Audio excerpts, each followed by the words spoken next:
Bonjour, merci d'être là pour ce 4e rendez-vous. Nous allons continuer sur le thème de la déprogrammation de mémoire cellulaire, soit DMC en abrégé. On peut aussi dire ou aller vers la guérison des mémoires bloquantes. Avant de commencer, je vous présente Bruno, qui a déjà expérimenté plusieurs fois la DMC. Et donc, je vais demander de m'accompagner et peut-être aura-t-il quelques questions à poser en complément de ce que je vais dire. Je vais donc commencer par une synthèse de ce qui a été dit la dernière fois. Les séances de DMC consistent donc à retrouver l'origine des mémoires, quelles qu'elles soient, afin de les amplifier et de mieux les intégrer si elles sont positives, ou au contraire de les réduire, voire de les abolir si elles sont bloquantes. Personnellement, c'est grâce aux pulsations ressenties que je me laisse guider pour accéder à la mémoire mère. Grâce à ces pulsations, dans la mesure où je travaille sur une mémoire pénalisante, je vais explorer les causes ou, plus exactement, les mémoires qui perturbent les émotions, notre propre volonté, jusqu'à agir sur le sens de notre vie. On va donc aller dans le non-conscient, on pourrait même dire l'inconscient le plus profond. Grâce à cela, on va accéder à son moi réel, accéder à son soi pour retrouver son authenticité. On pourrait même dire découvrir son identité d'origine. J'insiste sur le fait que cette démarche n'est pas de la psychothérapie. Personnellement, je l'inclus quand il le juge nécessaire dans des séances de psychothérapie, mais ça peut faire l'objet d'une seule séance. Voilà, on définit la demande et à 90% largement des cas, une seule séance suffit de quelques fois. On peut s'appuyer sur le proverbe « l'arbre qui cache la forêt ». Des fois, on tombe sur l'arbre qui va cacher une forêt, d'où la nécessité de faire une deuxième séance. Quel type de personne fait une demande pour faire de la DMC ? Bien, il y a de nombreuses personnes qui vont m'appeler par rapport à une situation qui ne s'est pas résolue avec le temps.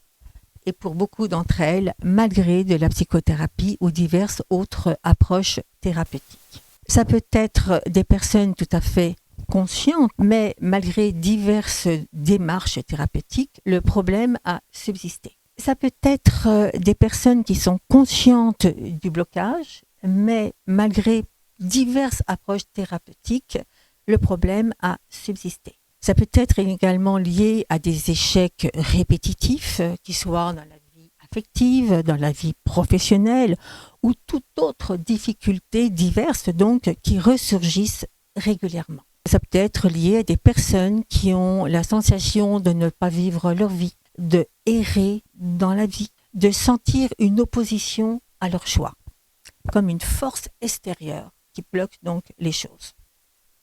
Ou encore, on peut traiter des choses très précises comme l'addiction, la dépression, le mal-être, l'anxiété, les angoisses, les problèmes neurologiques comme la fibromyalgie, la maladie de Parkinson. Ce sont bien sûr des exemples, des problèmes de santé, des problèmes physiques de santé ou des troubles comportementaux comme les TOC, comme les phobies.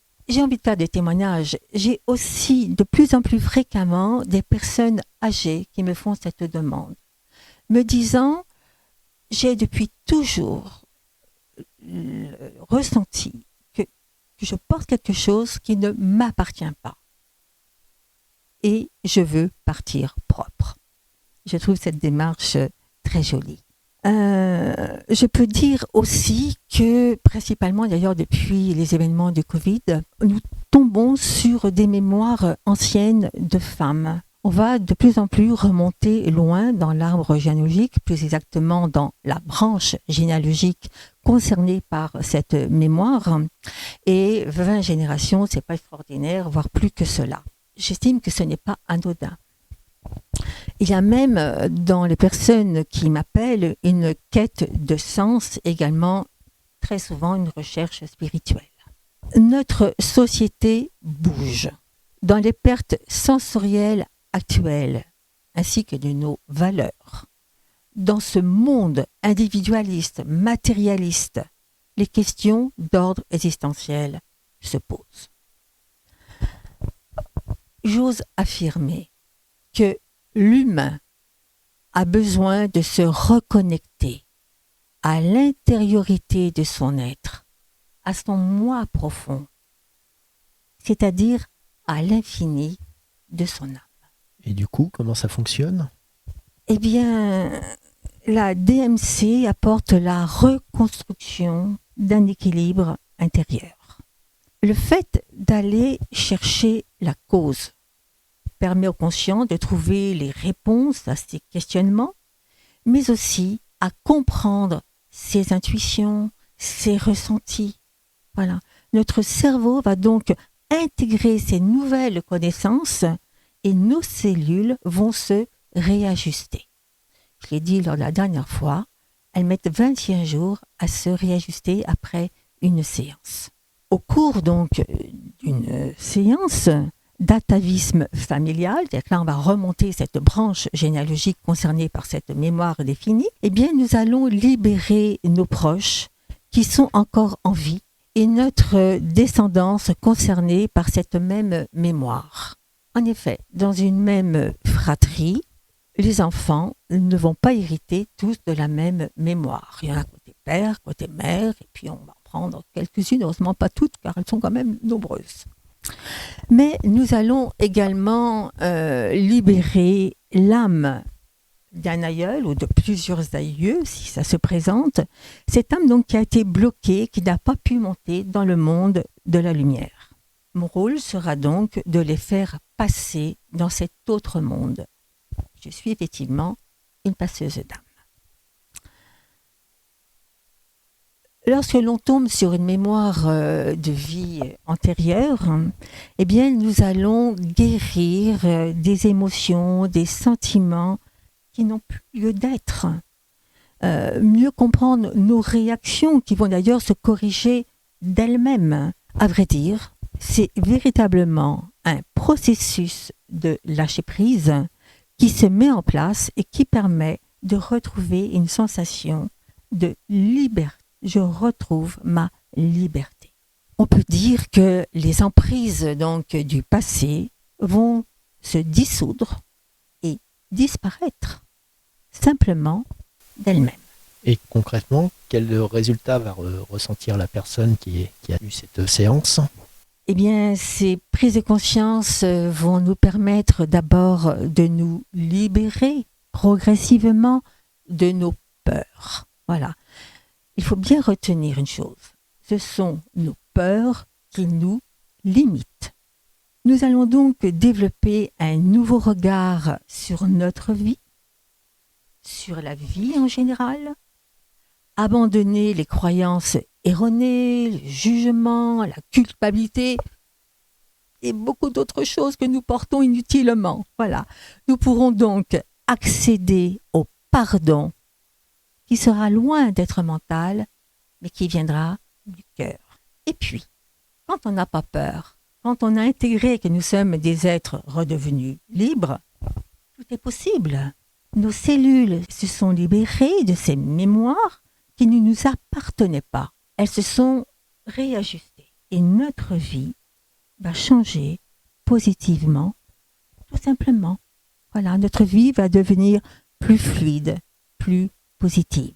On peut même s'ouvrir à une nouvelle forme de spiritualité concrète, j'ose même dire palpable, et non mentale.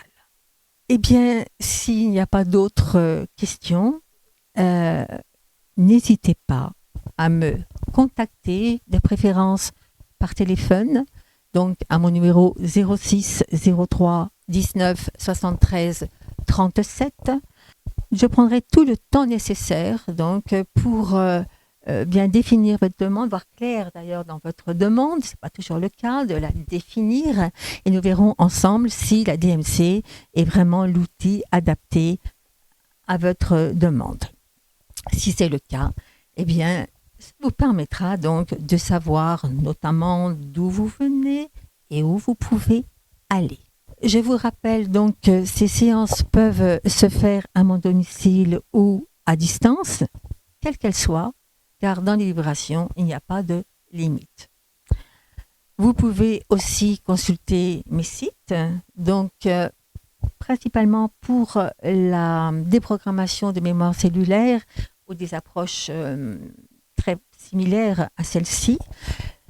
Le site est www.guérisseuse-du6spirituel.com ou sinon mon site général qui explique toutes mes approches et car je suis une pluridisciplinaire et donc c'est www.bonnevillegiselle.net. À bientôt, au revoir.